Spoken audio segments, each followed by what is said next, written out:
ಪ್ರತಿಪಕ್ಷ ಏನಿದೆ ಸರ್, ಸುರೇಶ್ ಕುಮಾರ್ ಸಾಹೇಬ್ರು ಮುಂಚೆಯಿಂದಾನು KPSC ಬಗ್ಗೆ ಬಹಳ ಕಾಳಜಿ ಇದೆ. ಅವ್ರ ಸರ್ಕಾರ ಇದ್ದಾಗೂ ಕೂಡ KPSC ಮುಂದೆ ಧರಣಿ ಮಾಡಿದವರು. ಈಗ ಇದನ್ನು ನಾವು ಕೂಡ ನೀವು ಹೇಳ್ದಂಗೆ ಸರ್, ನೀವು ಅಂತ ಅಲ್ಲ, ಇದರಲ್ಲಿ ಇದೇ ಸದನದಲ್ಲಿ ಹೋದ ವರ್ಷನೂ ಚರ್ಚೆ ಮಾಡಿದ್ವಿ, ಅಮೆಂಡ್ ಮಾಡಿದ್ವಿ.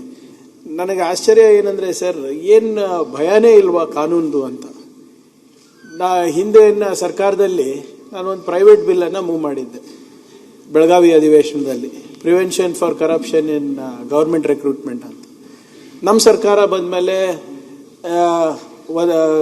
ಮಾನ್ಯ ಮುಖ್ಯಮಂತ್ರಿಗಳಿಗೆ ಉಪಮುಖ್ಯಮಂತ್ರಿಗಳ ಜೊತೆ ಚರ್ಚೆ ಮಾಡಿ ಕರ್ನಾಟಕ ಪಬ್ಲಿಕ್ ಎಕ್ಸಾಮಿನೇಷನ್ ಆ್ಯಕ್ಟ್ ತಂದೆ, measures for prevention of corruption and unfair means in recruitment ಅಂತ.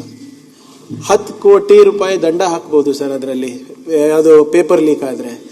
ಆಸ್ತಿಯನ್ನು ಮುಟ್ಗೋಳು ಮಾಡ್ಬೋದು. 10 ವರ್ಷ ಇಂಪ್ರಿಸನ್ಮೆಂಟ್ ಅಂತ ಹಾಕಿದ್ದೀವಿ. ಆ್ಯಕ್ಟ್ ತಂದಿದ್ದೀವಿ ಸರ್ ಹೋದ ವರ್ಷನೇ, ಇದೇ ಸದನ ತಾವೆಲ್ಲರೂ 9ರಿಂದ ಪಾಸ್ ಮಾಡಿಕೊಟ್ಟಿದ್ವಿ. ಆದ್ರೂ ಭಯ ಇಲ್ಲ ಅಧ್ಯಕ್ಷ. ಈಗ ತಾವು ಹೇಳ್ದಂಗೆ ಸುನಿಲ್ ಕುಮಾರ್ ಅವರು ಮಾತಾಡಬೇಕಾದ್ರೆ ಹೇಳಿದ್ರು, ಖಾಲಿ ಪೇಪರಿಗೆ ಬರ್ದು ಕೊಟ್ಟು ಹೋಗಿದ್ದಾರೆ, ಅವ್ರು ರೆಕ್ರೂಟ್ ಆಗಿದ್ದಾರೆ. ಆಮೇಲೆ ನಮ್ಮ ಇಲಾಖೆದೇ ಹೇಳಬೇಕು ಅಂದರೆ ನಾನೇ ಒಂದು 8 ಸರಿ ಪತ್ರ ಬರೆದಿದ್ದೀನಿ. ಯಾಕನ ಕೊಟ್ಟಿದ್ದೀವಿ KPSCಗೆ ಅನಿಸ್ತಾ ಇದೆ ಅಧ್ಯಕ್ಷರೇ.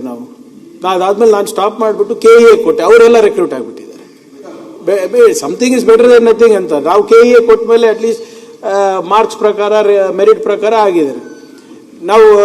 ನನಗೆ ನಮ್ಮ ಇಲಾಖೆದ ಇದರಲ್ಲಿ ಏನಾಗಿದೆ ಸರ್, ಈಗ ಅದೇ ಸಂಸ್ಥೆ ಎಕ್ಸಾಮಿನೇಷನ್ ಮಾಡಿದ್ರು, ಅವರೇ ಇಂಟರ್ವ್ಯೂ ಕರೆದ್ರು, ಅದಾದ್ಮೇಲೆ ಅವರೇ ಪ್ರಾವಿಷನಲ್ ಲಿಸ್ಟ್ ಬಿಡುಗಡೆ ಮಾಡಿದ್ರು. ಮಾಡಾದ್ಮೇಲೆ ಅವರೇ ಮುಖ್ಯಮಂತ್ರಿಗಳ ಹತ್ರ ಹೋಗ್ಬಿಟ್ಟು ಇದು ಪ್ರಾವಿಷನಲ್ ಲಿಸ್ಟ್ ಸರಿ ಇಲ್ಲ ಅಂತ ಅವರೇ ತನಿಖೆ ಮಾಡಿದ್ರು. ಅವರೇ ತನಿಖೆ ಮಾಡಿಬಿಟ್ಟು ಮತ್ತೆ ಮುಖ್ಯಮಂತ್ರಿಗಳ ಹತ್ರ ಹೋಗಿ ರಿಪೋರ್ಟ್ ಕೊಡ್ತಾರೆ. ಇದು ನೀವು ಹೇಳ್ದಂಗೆ ಯುವಕರ ಭವಿಷ್ಯ ಏನಾಗ್ಬೇಕು ಇಂಥದ್ದು ಇಟ್ಕೊಂಡು ನಾನಂತೂ ಸರ್ಕಾರದ ವತಿಯಿಂದಾನೇ ನಾನು ಹೇಳ್ತಾ ಇದ್ದೀನಿ, ನನ್ನ ಪ್ರಕಾರ ಇಟ್ ಶುಡ್ ಬಿ ಅಬಾಲಿಷ್ಡ್. ಇವ್ರದಿರ್ಬೋದು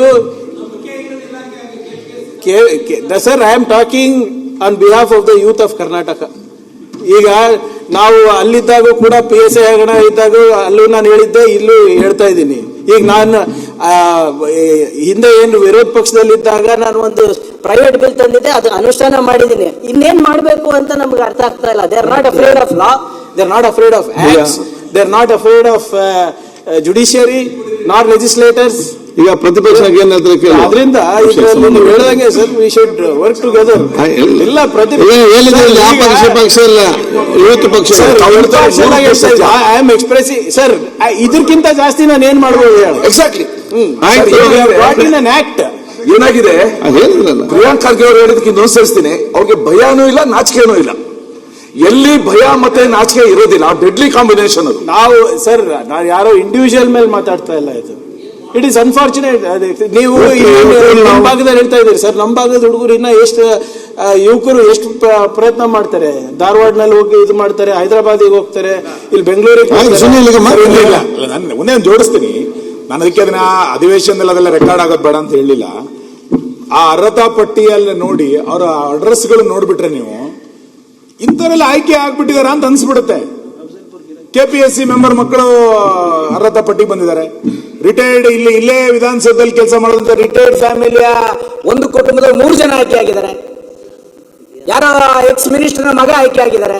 ನಾನು ಅವ್ರಿಗೆ ಅರ್ಹತೆ ಇಲ್ಲ ಅಂತ ನಾನು ಹೇಳ್ತಿರೋದಲ್ಲ, ಇಲ್ಲ ಅನುಮಾನಗಳಿರೋದು ಅಂತ. ಇದು ಎಲ್ಲರ ಕಡೆಗೆ ಕ್ಲಿಯರಿಟಿ ಮಾಡಿಲ್ಲ ಹೆಂಗಾಗತ್ತೆ? ಅಧ್ಯಕ್ಷರೇ, ಪ್ರಿಯಾಂಕ ಅವರಿಗೆ ನಮ್ಮ ಅಶ್ವಥ್ ನಾರಾಯಣ ಅವರು ನಿಮ್ಗೆ ಅಭಿನಂದನೆ ಸಲ್ಲಿಸಿ ಅಂತ ಹೇಳ್ತಾ ಇದ್ದಾರೆ. ಆಯ್ತು, ಇಲ್ಲ ಇದರಲ್ಲಿ ಇದು ಅಂತಲ್ಲ. ಈಗ ನಮ್ಮ ಹೋಮ್ ಡಿಪಾರ್ಟ್ಮೆಂಟ್, ನಮ್ಮ ಸೀನಿಯರ್ ಆಫೀಸರ್ಸ್ ಹತ್ರ ಮಾತನಾಡಿ ಅವ್ರು ಹೇಳಿ, ಹಿಂದಿನ ಸರ್ಕಾರದಲ್ಲಿ ಕೆಲವು ರೆಕ್ರೂಟ್ಮೆಂಟ್ ಆಗಿದೆ ಸರ್ ಇದೇ ಕೇಸ್ಗಳಲ್ಲಿ. ಅವ್ರು ಆಟೋಮೆಟಿಕ್ ಹೇಳ್ತಾರೆ, ಈ ಬ್ಯಾಚ್ ಏನ್ ಬಂದಿದೆ, ಹೇಗ್ ಬಂದಿದೆ ಅಂದ್ಬಿಟ್ಟು ಅವರೇ ಹೇಳ್ತಾರೆ. ಯಾರು ಹಾಕಿದಾರೆ ಅಂತಾನು ಹೇಳ್ತಾರೆ. The quality of officers is so ಬ್ಯಾಡ್. ಅವ್ರು ಹಿಂದಿನ ಸರ್ಕಾರದಲ್ಲಿ ಹಂಗೆ ಬಂದ್ಬಿಟ್ಟಿದ್ದಾರೆ. ಈಗ ಅವ್ರಿಗೇನು ಮಾಡ್ಲಿಕ್ಕೆ ಆಗ್ತಾ ಇಲ್ಲ. ಅವ್ರು ಇವಾಗ ಕುತ್ಕೊಂಡು ಪೊಲೀಸ್ ಸ್ಟೇಷನ್ ನಲ್ಲಿ ಇದ್ದಾರೆ, ತಹಸೀಲ್ದಾರ್ನಲ್ಲಿ ಹುದ್ದೆಗಳಲ್ಲಿ ಕೂತಿದ್ದಾರೆ. ಅದು ಆಡಳಿತದ ABCD ಗೊತ್ತಿಲ್ಲ, ಒಂದು ಆಕ್ಟ್ ಓದೋದು ಗೊತ್ತಿಲ್ಲ, ಕಾನೂನು ಗೊತ್ತಿಲ್ಲ. ಅವರು IPS ಆಫೀಸರ್ಸ್ ಹೇಳ್ತಾರೆ ಸರ್ ಇದು ಆ ಬ್ಯಾಚ್ ಇದೆ ಅಂತ. ಓಕೆ ಹಿಂದಿನ ಸರ್ಕಾರದಲ್ಲಿ ಇದು ಹಿಂದೆ ಬೇರೆ ಸರ್ಕಾರ. ಕ್ಷಣ ಕ್ಷಣದ ಸುದ್ದಿಗಳಿಗಾಗಿ ಫ್ರೀಡಂ ಟಿವಿ ಸಬ್ಸ್ಕ್ರೈಬ್ ಮಾಡಿ, ಲೈಕ್ ಮಾಡಿ ಹಾಗೂ ಫಾಲೋ ಮಾಡಿ. ಹೊಸ ಸುದ್ದಿಗಳ ನೋಟಿಫಿಕೇಶನ್ಗಾಗಿ ಬೆಲ್ ಐಕಾನ್ ಮೇಲೆ ಕ್ಲಿಕ್ ಮಾಡಿ.